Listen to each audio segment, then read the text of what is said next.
Hola, hola, ¿cómo están Buen todos? día. Buenos días. Buenos días. Hare Krishna. Hare Krishna, hola, buenos días, Lulú.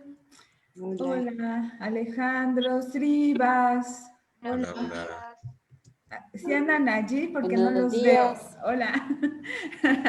Así ya sé que anda alguien ahí. Hola, hola. Hola, Mana, sí. ¿Cómo estás? Bien, gracias.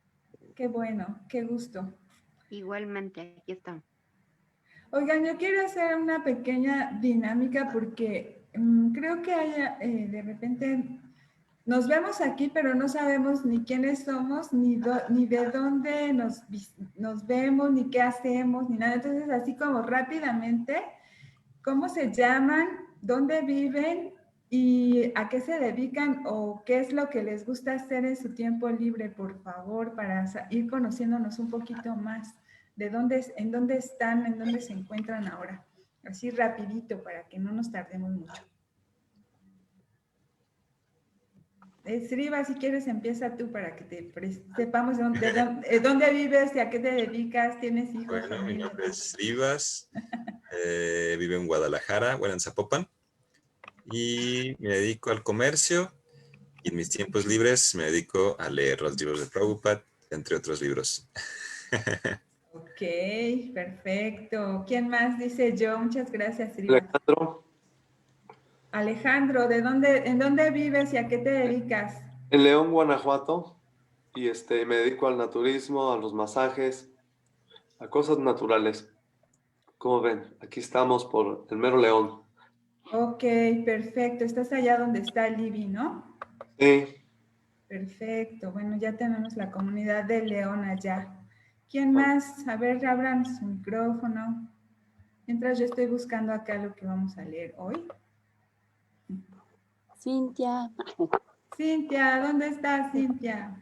Mi vecina Cintia, me casi. dedico al comercio, soy de la Ciudad de México y pues ya, al hogar, mucho. Ok, muchas gracias. Con sus dos hijas hermosas. Y bueno, de repente cuando puedan poner así como Lulu su foto o abrir sus cámaras para conocer sus caritas, los que no sé, bueno, yo sí las conozco, pero no todos se conocen. Pues, por ejemplo, allá está Gokulananda de Cancún. Bueno, vive en Cancún, pero ¿de dónde eres, Gokulananda? Hare Krishna, buenos días. Buenos ¿Sí días. se me escucha bien? Sí, ¿Se me escucha? sí, se Ok, escucha. perfecto.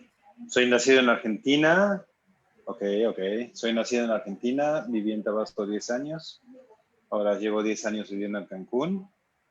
Soy ingeniero en sistemas, diseñador gráfico, fotógrafo de bodas. Al momento desempleado por el coronavirus y buscando nuevos horizontes de trabajo, porque mi profesión principal era la de fotógrafo de bodas, pero pues nadie se está casando, ¿verdad? Y pues estoy dedicándome al Bhakti Shastri ahora en los estudios, algunos servicios de traducción para mi guru y gracias a este emprendimiento de Krishna West, pues ocupado 2 veces al mes a dar clasecitas, muy feliz. Y estoy a cargo de mantener el canal de YouTube. Ay, gracias. Sí, es nuestro encargado de redes sociales ahí. Perfecto, muchas gracias. No, vemos varios. A mí solo me toca el YouTube. Sí, Bueno, a es ti, gracias. uno de los responsables ahí. Muchas gracias, Gokulananda, Gonzalo, ambos nombres. Gracias. Manasi, ¿dónde estás ahora? Hola, hola a todos, buenos días. Bueno, generalmente vivo en la Ciudad de México, pero desde comienzos de la pandemia estoy en Querétaro, que es como mi segunda ciudad. Estoy con mi familia. Yo soy mercadóloga de profesión. Trabajo para el gobierno federal en el sector hidrocarburos, en un área de servicios y eventos. Estoy de home office. En ese mismo lugar doy meditación, mindfulness, así para los compañeros. Ahorita lo hago a distancia. Estoy estudiando un diplomado en nutrición vegana que siempre quise y pues estoy aprovechando esta contingencia para ponerme a estudiar. Y pues también vendo productos orgánicos, o sea, le hago ahí al merchandising. Y igual, de mente inquieta y pues tratando de recuperar mi sadhana, que estuve un poquito complicada de salud y se me movió todo, pero aquí andamos, estoy haciendo mi esfuerzo. A veces, a veces estoy entera y a veces no, pero aquí ando. Cuando no aparezco, los estoy escuchando por Facebook o así para no perder la asociación y no perder el hilo. Muchas Súper gracias. activa, mi hermana, sí. Y amorosa, además, siempre entregada con servir a los demás. Lulú, ¿dónde estás? ¿A qué te dedicas? Bueno, yo soy Lulú López. Hay un papelito por ahí que dice que soy psicóloga. Y bueno, estoy en la Ciudad de México? ¿A qué me dedico? Llevo muchos años dedicada a la educación, a la formación docente, aparte de la práctica terapéutica que tengo como psicóloga. Y pues uno de mis grandes hobbies es estudiar lo que se me atraviese y que me medio estimule. Yo necesito estudiar, aprender, ¿no? Es como mi gran hobby, pero al mismo tiempo mi gran vicio. Entonces, ahorita afortunadamente conocí conciencia de Krishna, entonces mi gran hobby y mi gran pasión está siendo aprender sobre conciencia de Krishna. Gracias. Wow, bien canalizado tu hobby. Sí, me consta que eres súper estudiosa. Gracias. Gracias, Lulú. Gio, qué gusto verte, porque solo veía tu nombre, pero no sabía quién eras. ¿De dónde nos conociste? ¿Dónde estás ahora? Está cerrado tu micrófono. No te escuchamos. Ay, ¿Ya sí? cerraste tu cámara y abriste, ya te ¿Ya? vimos. Sí, Gracias, Haribol. hola. Pues el movimiento Vaishnava yo lo conozco desde que soy una niña. Mi padre nos llevaba a los estudios cada domingo. Sin Ah, ok, ok. embargo, el acercarme más al movimiento es a través de mi hija Radha Gourangi. Ella pues ya es una devota iniciada, ya tiene, pues inició cuando tenía 15 años, ahorita ya tiene 23. Ok. Entonces, gracias a ella, no sé, sentí esa corazonada de que por ahí era, ¿ves? Entonces, empecé con mis mantras, con mi Mahamantra, y siempre que cantaba el Mahamantra era como un llanto bien liberador. Entonces, dije, esto es lo que mi alma, mi espíritu está buscando. Qué bueno, me da gusto. Y bueno, pues... ¿Dónde estás? ¿Estás en Ciudad de México o en...? No, yo soy en Ciudad de Guadalajara. Ah, ok. Ajá, entonces después mi hija me presentó a Srivas, a Nimai, a la madre Rádica, a su esposo, y el escucharlos, el verlos, me motivó todavía más. Entonces, bueno, pues a raíz de mi hija tenemos un proyecto que es un restaurancito vegetariano chiquito, pero con todo lo que lleva la elaboración de un prasad, porque al final lo que buscamos es llevar conciencia de una manera muy sutil y muy amorosa a otras personas. Pero al mismo tiempo, pues yo soy terapeuta. Me encanta todas las disciplinas alternativas, pero mi pasión es la astrología. Ok. Entonces, Pues mucho gusto, mis hermosa. terapias las doy basadas en la carta astral, así es. Qué gusto Seguimos saber. aprendiendo, gracias. Seguimos aprendiendo, seguimos intentando seguir este camino de Krishna, lo más fiel posible, conforme la conciencia y el crecimiento personal pues me lo permiten. Y aquí estamos. Perfecto. Pues muchas gracias. Bueno, no sé si alguien más quiera decir nada más brevemente su nombre y dónde están, en qué ciudad y a qué se dedican. Solo brevemente así para ya dar inicio a la plática y si no para ya empezar a leer los versos. Bueno, Buenos días, sí, soy Rosario y me gusta que me digan Chayo. Chayo. Estoy de Ciudad de México y soy ama de casa. Perfecto, Chayo. Y además siempre llega súper temprano a meditar y está en todos los programas siempre. Muchas gracias. Sí, gracias. Ella era la que siempre nos llevaba las flores allá a Krishna West en Ciudad de México. Unas Sí. flores muy bonitas. Bueno, voy a dar ya comienzo y en otra ocasión vamos a ir conociéndonos todavía más. Esperemos que tengamos esa oportunidad.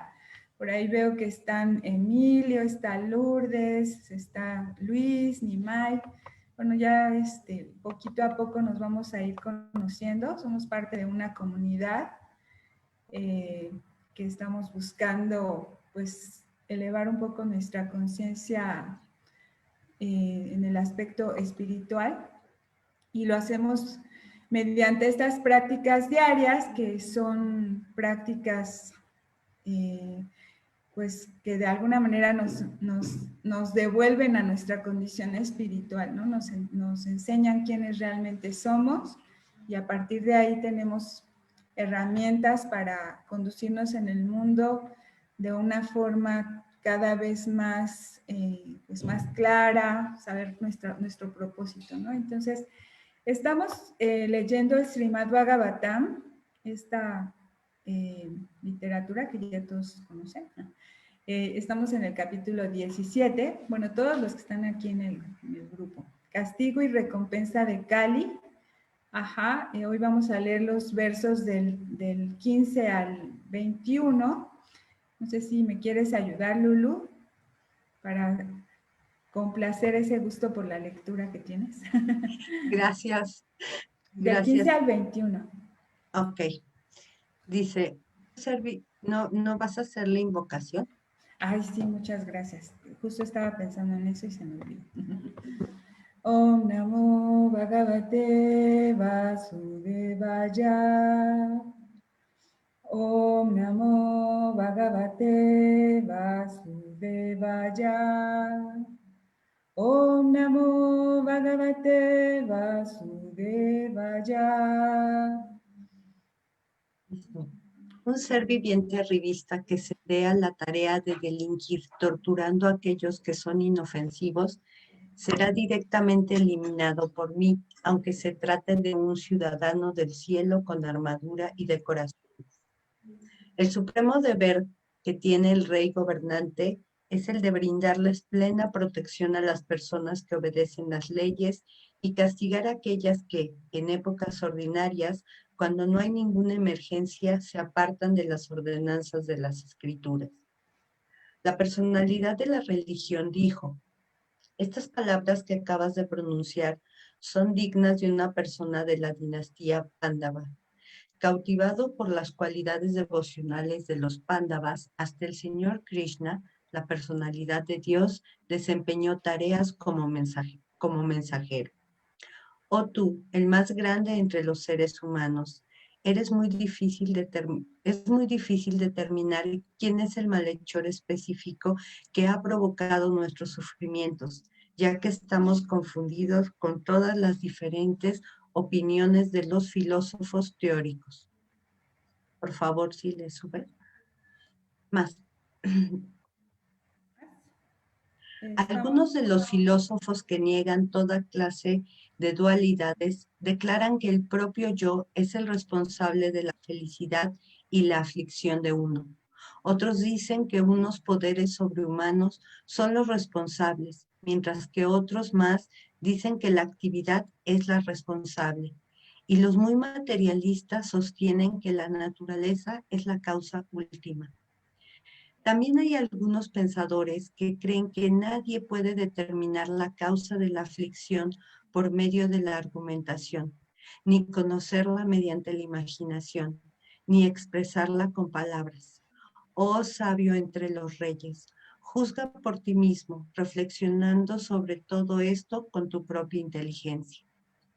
Sutta Goswami dijo, oh el mejor entre los brahmanas. Al oír hablar así a la personalidad de la religión, el emperador Pariksi se sintió plenamente complacido y sin error ni lamento dio su respuesta. Gracias. Muchas gracias, Lulú. Voy a parar de compartir aquí para verlos. Bien, si recordamos este capítulo, en este capítulo estamos hablando de, bueno, se mencionó un toro y una vaca, un toro que representa los principios de la religión o el Dharma, y la vaca que representa la madre tierra. Aunque realmente esto ocurrió, que un rey llamado Kali maltrató al toro y a la vaca. Esto realmente ocurrió, pero también es una metáfora que nos está indicando ciertas situaciones que se presentan en la era de Kali, ¿no? El toro que representa el Dharma y sus patas, que son los principios del Dharma. Este rey estaba golpeando las patas del toro para perjudicarlo, ¿no? Los principios del Dharma que se mencionaron eran la austeridad, la veracidad, la limpieza y la misericordia, ¿no? Entonces, bien, estamos en esta era de Kali, donde, bueno, estos falsos líderes, digamos, este falso líder estaba atacando a la madre tierra y a los principios que regulan los procesos espirituales. En Kali Yuga encontramos muchos falsos líderes, ¿no? Es como una tendencia. En el día de hoy simplemente vemos cómo los procesos productivos se realizan, ¿no?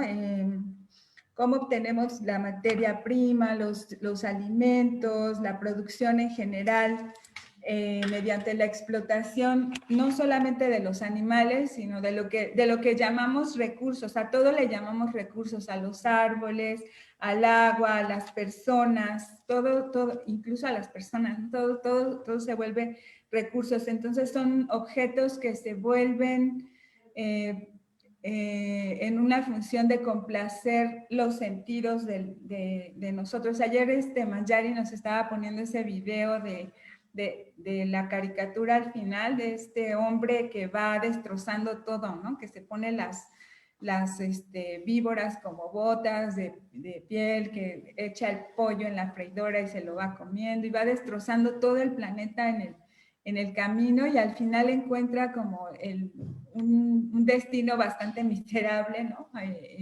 Porque todos los resultados de lo que venía haciendo, de la destrucción que venía haciendo, se le vienen encima, y esto es una realidad hoy en día, ¿no? Entonces, bueno, la vaca, que es la personificación de la madre tierra, está llorando por este falso líder que es Kali, ¿no? Y bueno, también podemos ver que hay una relación basada pues en la explotación, ¿no? Tenemos una relación con la tierra basada en la explotación. En el primer texto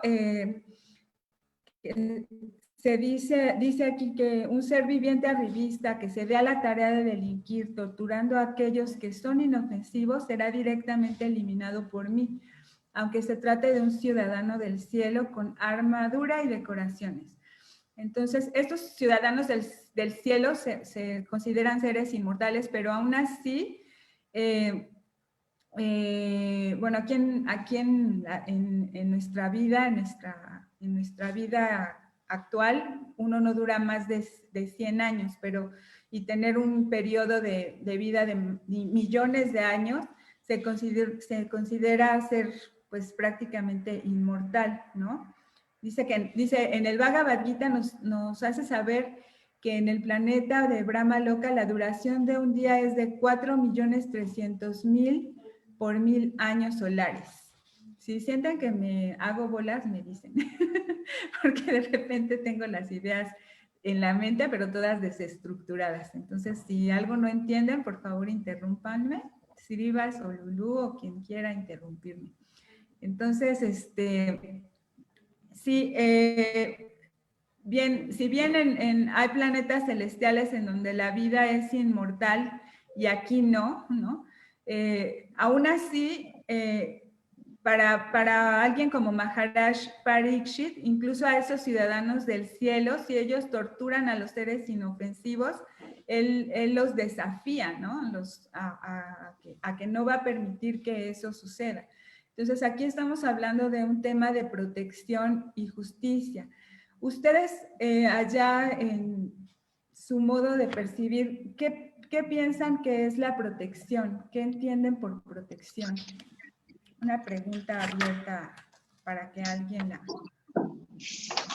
¿Cómo podemos entender este proceso de proteger?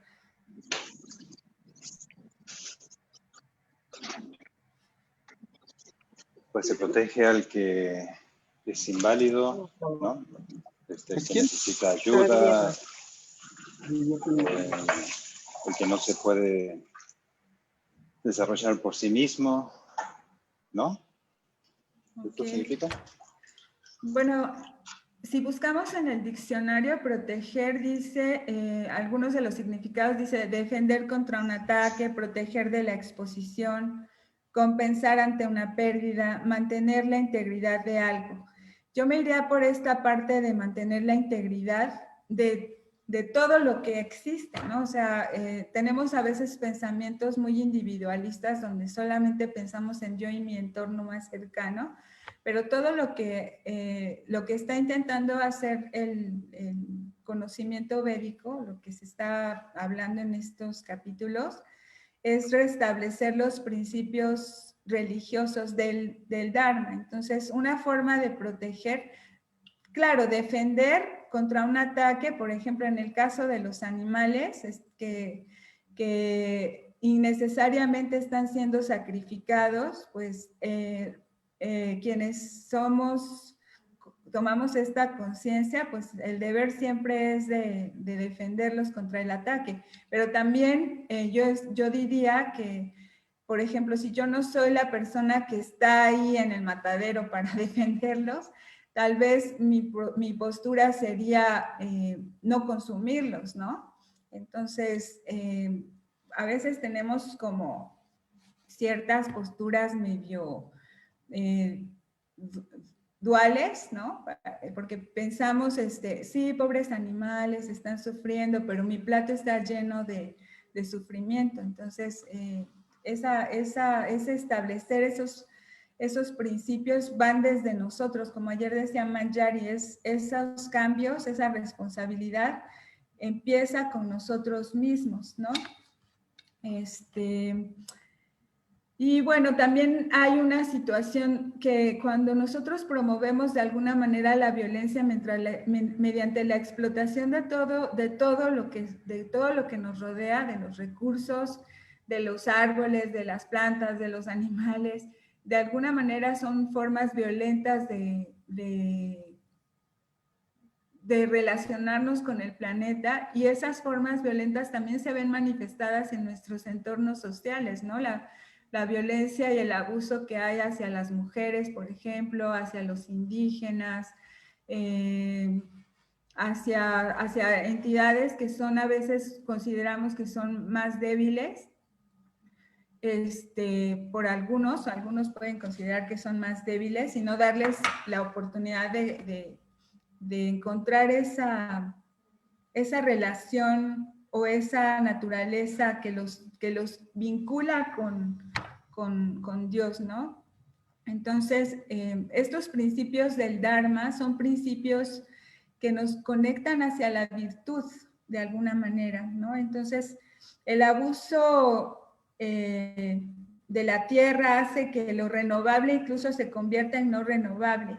El abuso de los recursos y la violencia están también muy relacionados, como les estoy comentando. Hay una relación entre la violencia, el uso de las cosas como recursos, y relacionado con esto, bueno, también debemos tomar conciencia de que la violencia es la manera de tener como este uso de las cosas a conveniencia, ¿no?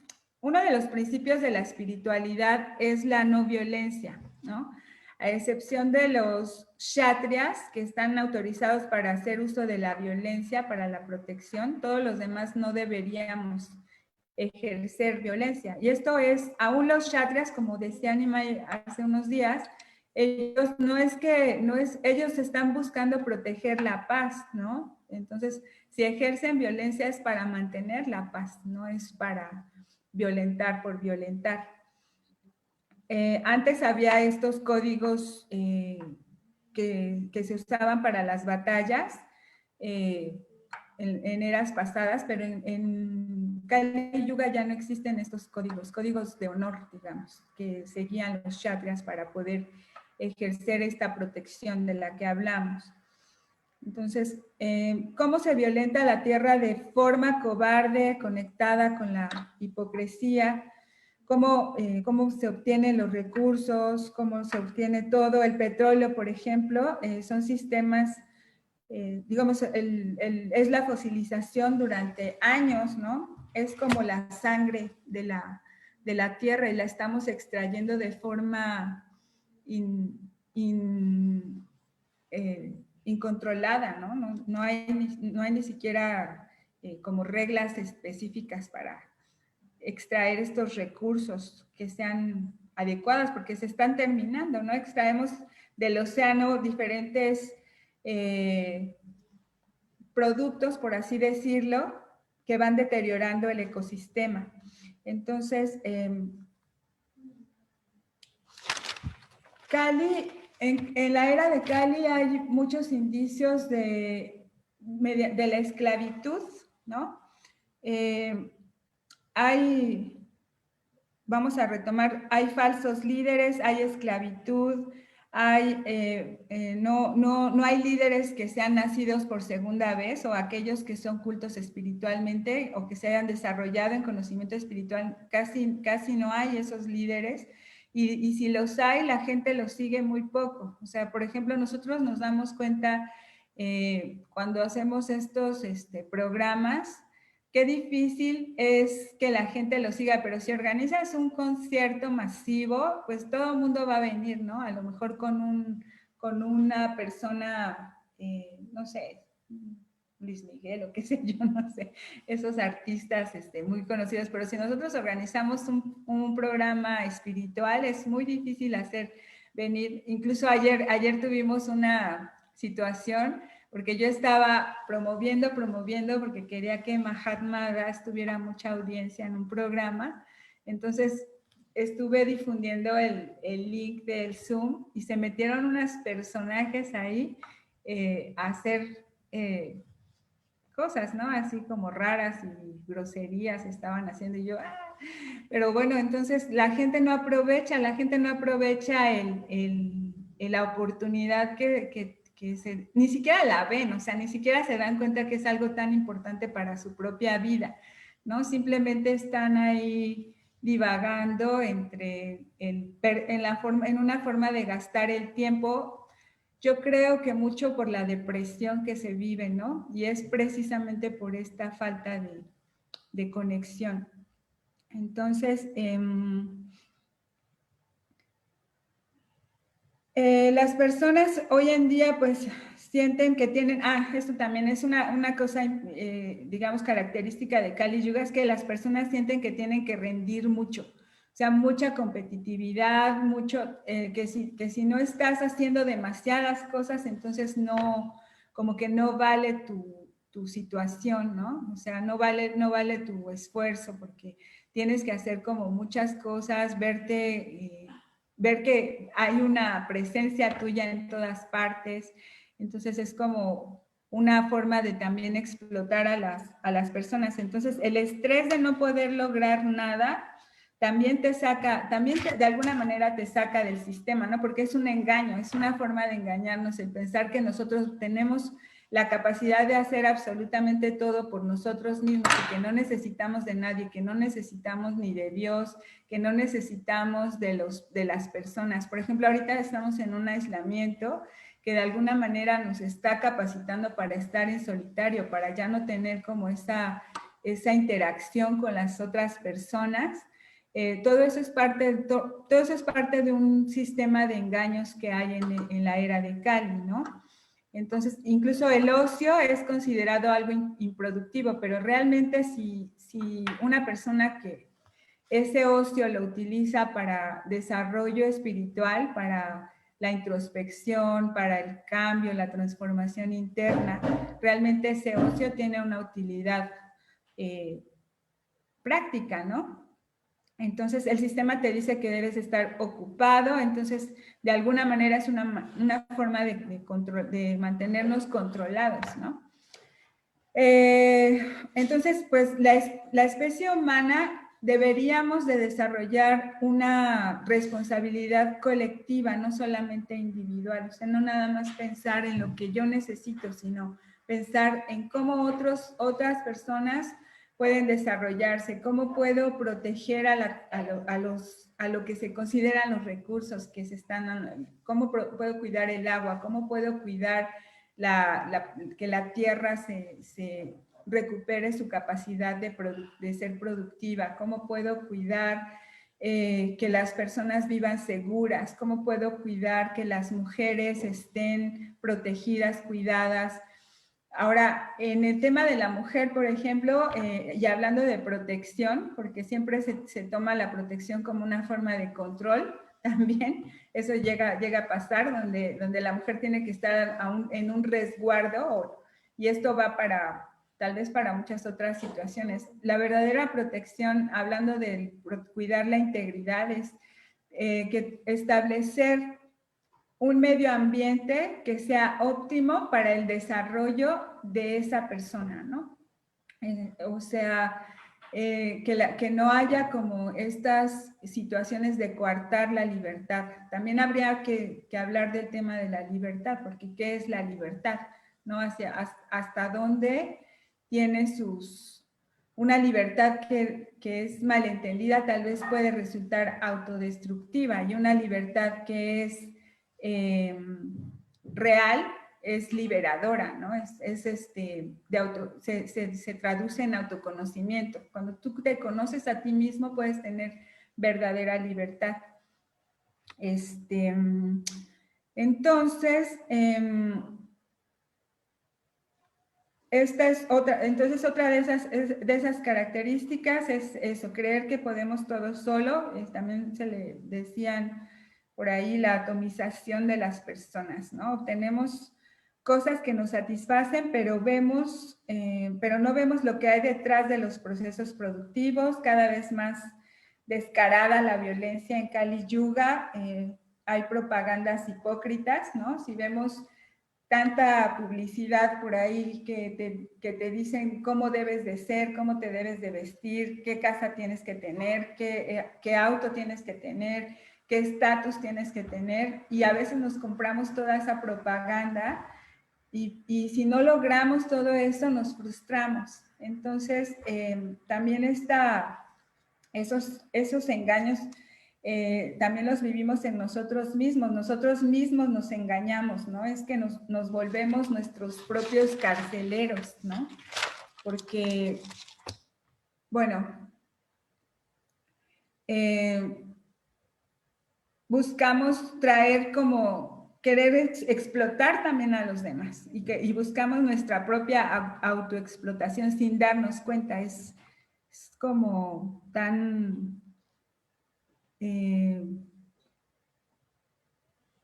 puede ser algo no tan claro, no tan evidente a nuestros ojos, pero cuando empezamos a experimentar sufrimiento y buscamos de dónde viene ese sufrimiento, de dónde viene, en realidad viene de nosotros mismos, ¿no? De la mente.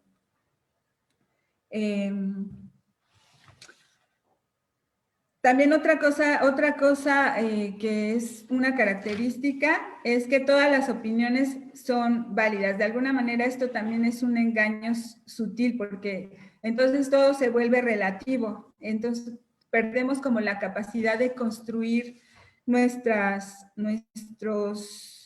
relaciones, de crear diálogos entre nosotros, de crear nuevos cursos de acción, porque es muy difícil construir comunidades. O sea, cuando tú piensas que, bueno, todo es relativo y, bueno, lo que él piensa está bien, lo que él piensa está bien, lo que todos piensan está bien y todo está perfecto, entonces como que hay una incapacidad de entrar en un diálogo donde todos nos conjuntemos para construir algo en común, ¿no? No sé si estoy siendo clara, Srivas, por ahí, si algo, porque te veo así carita de... ¿Qué está diciendo?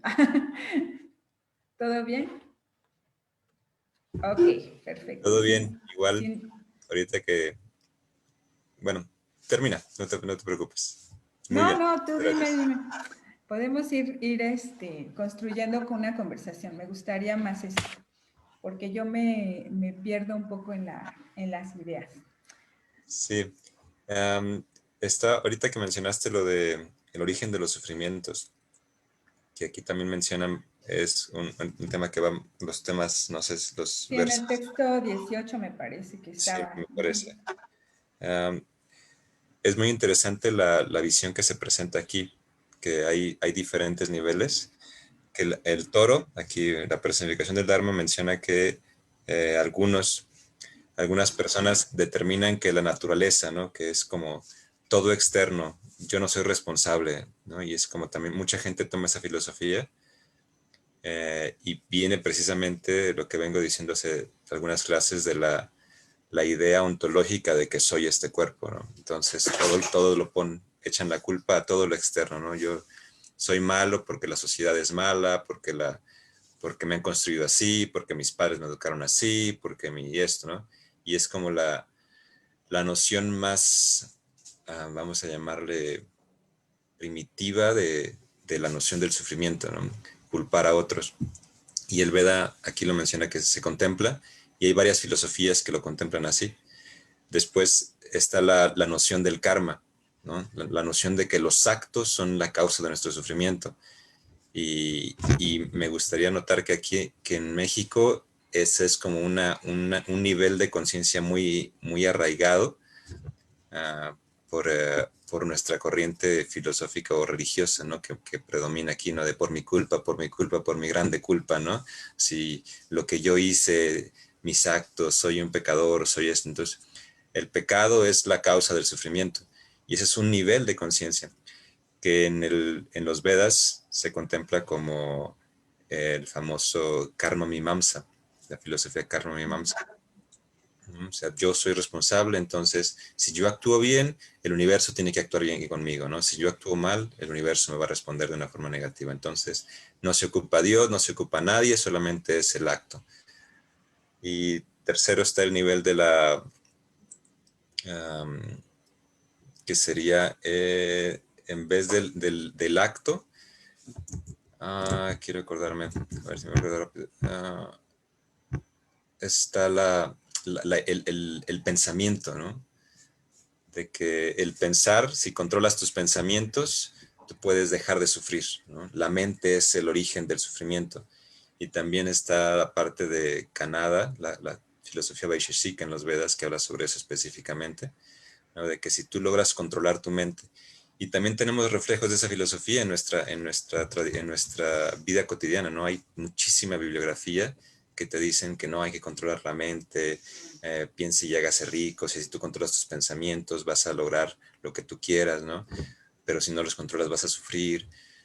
Entonces esa corriente de que básicamente si tú controlas la mente, puedes controlar todo y también puedes mitigar el sufrimiento. Y es una idea que también está en los Vedas. Y más arriba está la idea de la contemplación, ¿no? Que es también la idea del yoga. El yoga lo que busca es no contemplar, de la contemplación. De hecho, el Bhagavad Gita dice: de la contemplación de los objetos de los sentidos nace el apego, del apego el deseo, etcétera, etcétera. Y luego esto termina en la destrucción del alma, ¿no? La pérdida del alma. y eso se traduce en la idea del Ashtanga Yoga, ¿no? La idea del Ashtanga Yoga es retirarte a la montaña, retirarte de todos los objetos de los sentidos, cerrar completamente tus sentidos para no contemplar y que no surjan deseos, ¿no? Porque de la contemplación, de ahí nace todo el deseo, de ahí surge el pecado y todo el sufrimiento y todo lo demás. Entonces es como el siguiente nivel. Y más arriba de eso está la noción de que el sufrimiento viene de la ignorancia, ¿no? Que es ya un poquito más lo que nosotros, como lo que el Bhagavatam enseña, más a profundidad, la ignorancia de cuáles son los factores y en última instancia la ignorancia de Dios, ¿no? La ignorancia de tu verdadera identidad, de tu verdadera ontología, quién eres y qué relación tienes con todos los demás y con la verdad absoluta, con tattva, con la verdad categórica más elevada. Entonces es como interesante toda esa visión de las diferentes teorías del sufrimiento, yo le llamaría, ¿no? Diferentes teorías del origen del sufrimiento. Y que en última instancia nos refugiamos nosotros, como estudiosos del Gita o del Bhagavatam, en la teoría de la ignorancia, ¿no? Erradicar la ignorancia es lo que va a permitir que, y el Bhagavad Gita, todo el Bhagavad Gita Krishna lo menciona, ¿no? Una persona que se refugia en el conocimiento puede mitigar todos los sufrimientos que surgen del mundo material. Gracias, Alaksha. No, gracias, Rivas. Sí, pues ya antes hemos hablado también de la importancia que es tomar como un camino, o sea, no estar divagando, porque la mente te puede llevar a múltiples caminos. Entonces, ahorita que estás mencionando esto, me acordé de cómo fue que yo empecé el proceso, digamos, mi búsqueda espiritual, y me acuerdo que en una ocasión estábamos tomando un curso de, bueno, como coaching de los 7 hábitos de la gente altamente efectiva, del libro de Stephen Covey. Y el primer hábito que menciona Stephen Covey en su libro es el de la proactividad.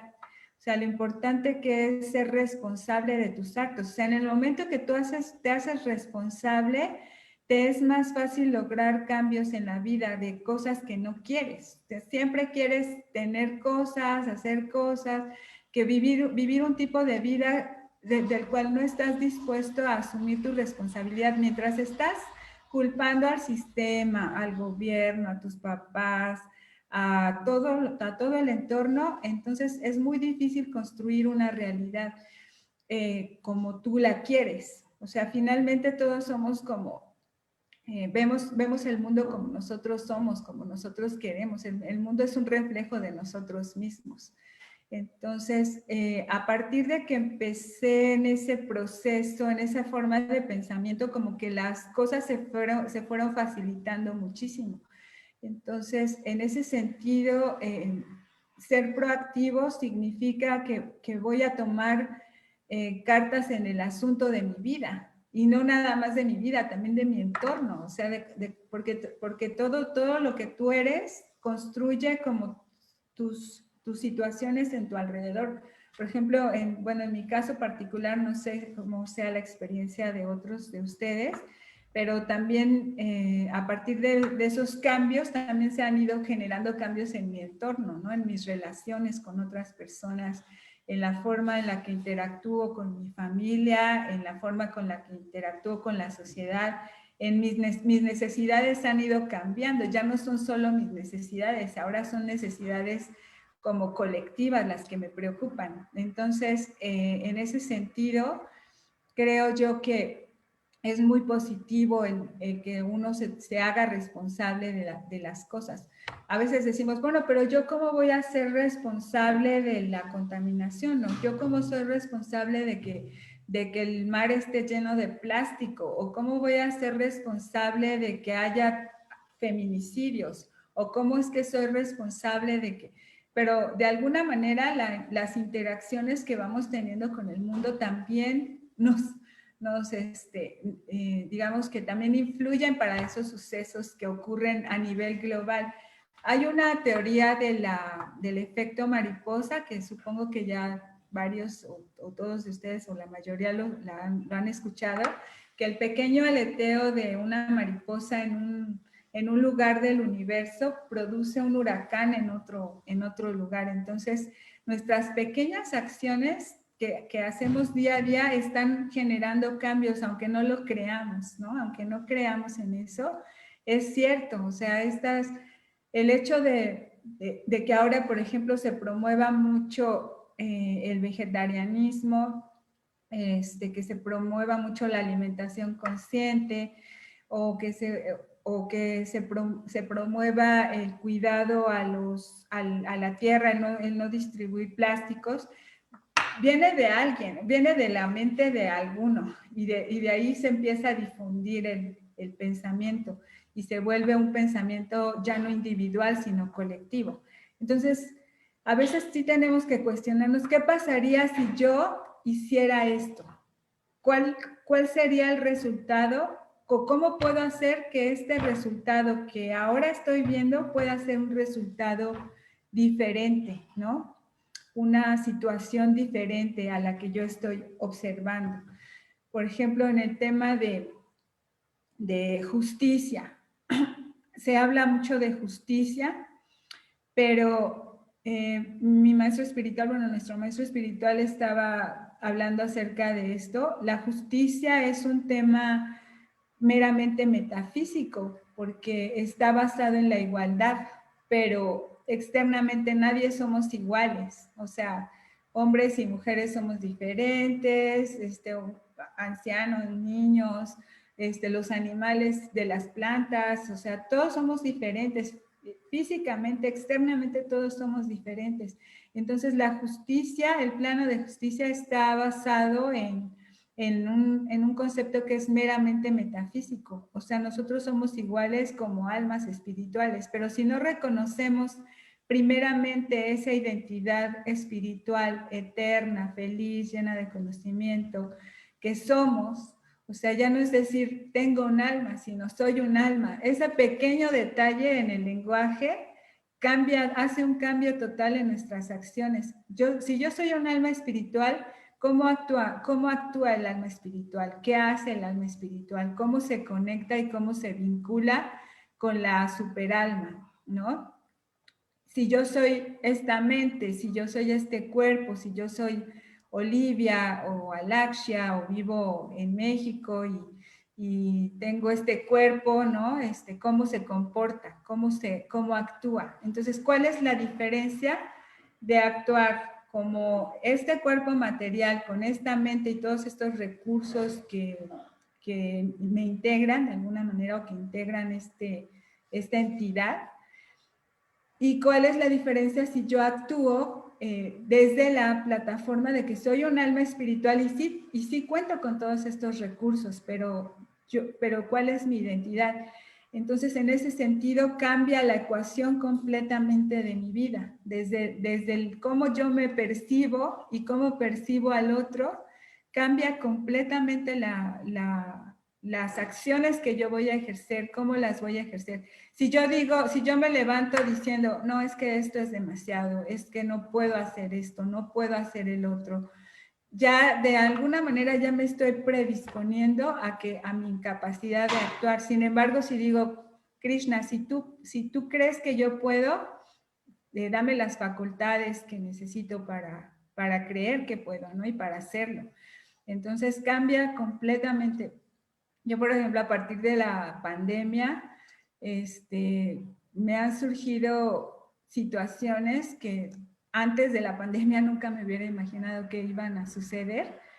Y a veces me veo haciendo cosas que antes, en tiempos pasados, nunca hubiera pensado que iba a hacer, ¿no? Entonces, y hay momentos en que me doy cuenta y me cacho, ¿no? Diciendo, es que yo no puedo hacer este cambio, es que yo no puedo, o sea, soy inútil o no doy el ancho para esta situación. Y en otros momentos digo, caray, pues sí pude, pero fue porque Krishna me ayudó. Entonces, a lo que voy es a la forma en la que podemos obtener verdadera libertad es reconociendo esa identidad eterna y eternamente relacionada con Dios y en esa comunicación, en esa interacción con Krishna, uno puede lograr cosas en su vida que no se imagina, ¿no? O sea, sacar lo mejor de nosotros mismos. Entonces, establecer estos principios védicos, estos principios de la religión, primeramente en nosotros mismos, va a dar como consecuencia el que logremos sentirnos identificados con esta realidad espiritual y podamos conducirnos conforme a ella sin límites, ¿no? Sin limitación alguna, porque nosotros mismos nos autoflagelamos, nos limitamos, es que yo no puedo, es que, no sé, pero yo, por ejemplo, veo, pues varios de ustedes estuvieron el domingo en el evento del cumpleaños de Hridayananda Das Goswami, nuestro maestro espiritual, y el ver cuánto amor despliega, cuánto amor recibe, pero este amor que recibe es como una respuesta a todo el amor que él ha dado, ¿no? A lo largo de su vida. Entonces, hay maestros espirituales así. Srila Prabhupada también fue un ejemplo. O sea, uno ve la vida de Srila Prabhupada y dice, caray, es que eso no es de un ser humano común y corriente, ¿no? Pero sin embargo, él decía, yo soy igual que ustedes, o sea, yo no tengo algo diferente que no tengan ustedes, simplemente la única diferencia es que yo estoy siguiendo las instrucciones de mi maestro espiritual. Entonces, con completa fe, seguir el ejemplo de esos grandes devotos, sin compararnos, ¿no? Pero sí viendo qué es lo mejor de mí a lo que yo puedo aspirar. O sea, no sabemos, no tenemos ni idea de la gran capacidad que tenemos y de las cosas maravillosas que podemos llegar a vivir en nuestra vida. Si solamente hay que permitirnoslo, ¿no? El límite está en nosotros mismos. Entonces, ¿cuál necesidad de sufrimiento si entendemos esto? O sea, puede haber sufrimiento al físico, ¿no? Yo puedo decir, ay, sí, es que ya me dolió la espalda de estar aquí sentada, ¿no? Pero más allá de eso es el gozo de poder estar aquí y compartir, ¿no? De observar. Entonces, bueno, esto nada más quería dejarles como para una reflexión, para su día, para su semana. Es como hacerse la pregunta, ¿qué es lo mejor que yo puedo dar de mí estando conectado y vinculado con Krishna, con Dios, ¿no? Entonces, no sé si quieran, ya nada más nos faltan 6 minutitos, no sé si quieran agregar algo más. Espero no haberme salido del tema o haber dejado alguna pequeña huella en ustedes. No sé, ¿algún comentario, Lulu? ¿Puedo? Sí. Muchas gracias, Laksha. Fíjate que, bueno, toda la reflexión que nos compartiste hoy abre muchas líneas, ¿no? Abre como muchas líneas de pensamiento, pero una a la que me llevó mi loquilla cabeza en esta clase es a retomar como esta parte que hemos venido viendo, ¿no? De esa, como antes, en los tiempos en que se escribió esto, en los tiempos de Krishna, había como características muy especiales en los reyes, en los responsables de cuidar a la sociedad, ¿no? Y cómo esta degradación, parte de Kali Yuga, pues nos lleva a una posición, ¿no?, donde reconocemos que no hay esas características en esos líderes, ¿no? Pero al paralelo de toda la toma de conciencia, de todos esos pequeños cambios que tú nos recuerdas que es importante que empecemos a hacer, yo me quedé pensando en también la responsabilidad del activismo que tenemos a nivel político. O sea, independientemente de los pequeños cambios que podamos hacer, tú decías, yo no estoy en el matadero para defender a esa vaca, ¿no?, que van a matar. A lo mejor puedo hacer el cambio con mi alimentación y compartiendo una visión diferente. Pero también creo que en este tiempo de Kali Yuga, con esta visión diferente, con esta conciencia de quiénes somos realmente, también debemos de asumir una mayor responsabilidad social porque en lo político, porque si hay líderes que están ahí y que a lo mejor están confundidos como nosotros, condicionados, ¿sí? Por todo lo que ya sabemos, están ahí porque hemos dejado que estén ahí. Hay leyes o hay ausencia en las leyes porque también ha sido cómodo para las sociedades mantenernos al margen de eso, ¿no? Entonces, creo que en esta invitación que tenemos como devotos de Krishna de asumir nuestro dharma, cumplir con nuestra responsabilidad, con lo que nos toca, ¿sí? También debemos de abrir un espacio a ese activismo político, ¿no? ¿Qué tanto me comprometo con que se transformen las leyes? Porque a mí me encantó esta parte en el 14, donde dice, por el hecho de someter a los deshonestos malhechores, uno automáticamente beneficia a los seres inofensivos. Y yo pienso, a lo mejor yo no voy a poder ir a detener malhechores, ni a castigarlos, ¿sí? Pero sí puedo actuar para que mi sociedad se vuelva una sociedad más equilibrada en cuanto a las leyes y a la aplicación de las leyes, y con eso también estoy, ¿no? En un momento dado, abonando a beneficiar a los seres inofensivos, ¿no? Entonces, Claro. esa es la línea de pensamiento que me despertaste. Pues muchas gracias. Qué bueno que lo mencionas, porque justo yo antes era muy de, "Ay, es que la política, es que los políticos son unos corruptos, no me interesa la política y así, ¿no?" Pero recientemente me percaté, me di cuenta que realmente política, todos hacemos política, todos, todos. La política es una necesidad del ser humano, o sea, inherente al pensamiento humano. Siempre estamos en la mesa y estamos queriendo hacer cambios o hablando de las cosas que se necesitan cambiar. Y simplemente en este espacio yo siento que estamos estableciendo una política, a lo mejor desde un punto de vista espiritualista, estamos desarrollando nuevos líderes, o sea, buscamos, ese es un objetivo de estos espacios, el crear, el formar nuevos líderes con una conciencia espiritual y social distinta, ¿no?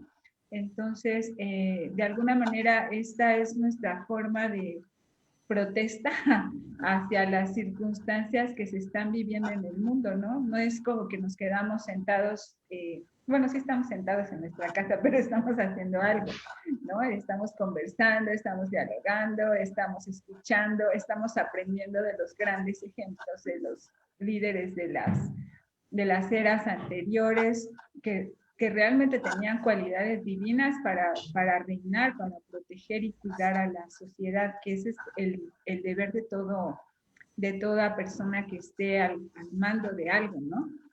Entonces, de alguna forma yo me veo así como que sí estoy haciendo política aquí y allá, ando haciendo política por todos lados, pero sí es importante lo que tú dices, es tomar esa responsabilidad y hacer un poquito de activismo, ya sea ambiental, ya sea en la forma de protección, ¿no?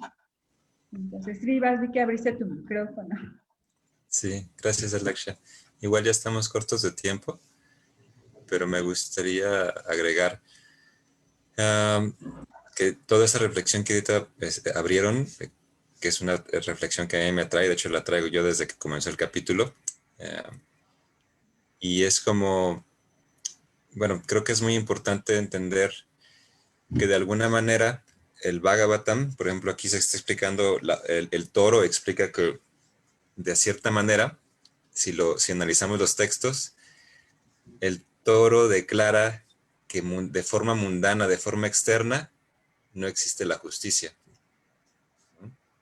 Porque nadie se pone de acuerdo respecto a qué es la justicia, debido a que todo mundo en este plano está limitado. Ahora, no por ello alguien no va a actuar de la mejor manera posible. Y bueno, algo que se me ocurre ahorita es las diferentes líneas de justicia que toman los diferentes países o lugares donde tienen diferentes legislaciones, donde de alguna manera siempre tiene un defecto la ley, no siempre tiene esa laguna, y desafortunadamente siempre va a existir. Digo, yo he tratado de, por ejemplo, algunos países favorecen al acusado y otros países favorecen al que acusa, ¿no? Y no, por lo menos yo todavía no he encontrado una forma de verlo de forma neutral, ¿no? Porque de alguna manera, en algunos, por ejemplo, aquí en México, el culpable es inocente hasta que se demuestre lo contrario. En otros países, el culpable es culpable hasta que se demuestre lo contrario. Entonces, siempre las legislaciones se van por un lado y también nuestras mentes se van por un lado. O sea, así como pasa en los diferentes países.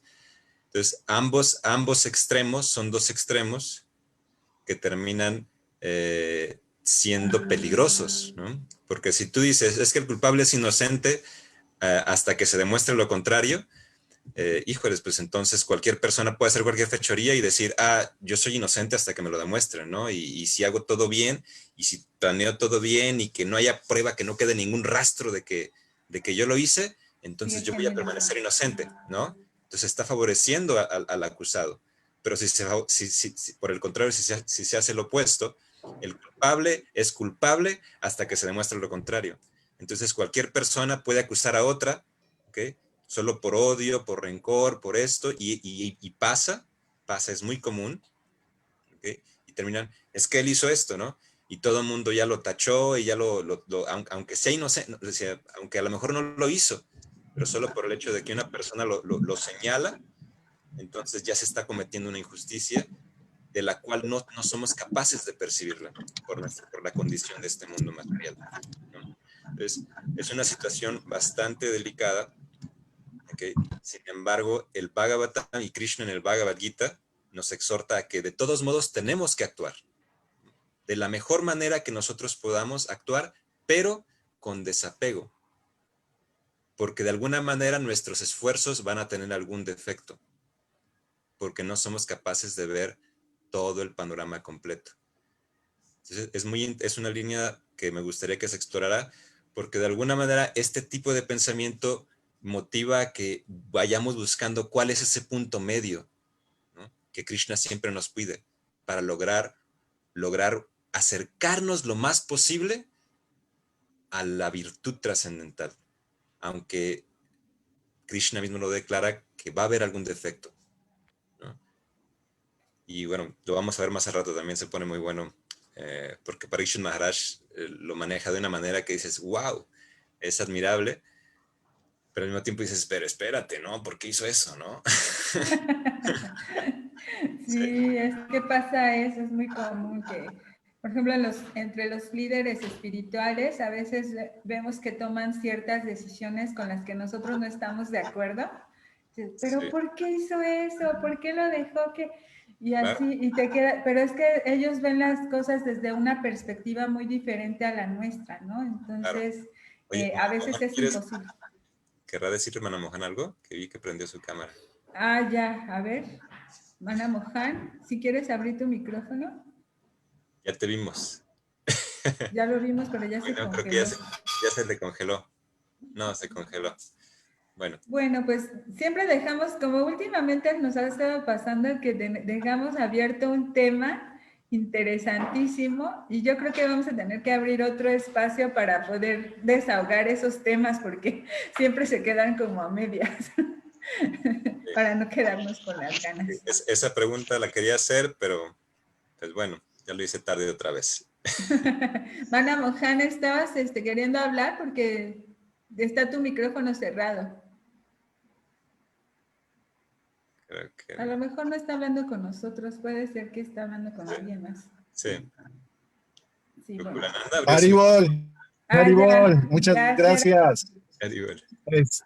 Yo nada más comentarte que, bueno, sí, efectivamente, como tú dices, los pequeños esfuerzos que se hagan, realmente es como aventar una piedrita al lago donde las ondas van a ser expansivas y nos va a llevar a... Allá. Te perdimos. Se quedó congelado. Sí. Ah, bueno, qué lástima. Bueno, Pero- aprovecho para llenar el espacio. Sí. Mañana me toca, vamos a hablar de religiones Vemos desde comparadas. hace años, cuando... ¿no? Ahí vuelvo, vamos a dejar. Uy, ya se cuatrapeó el sonido aquí. Estamos, Ana Mohan, se cortó un poquito, no te no te escuchamos. escuchamos. Ok. Listo.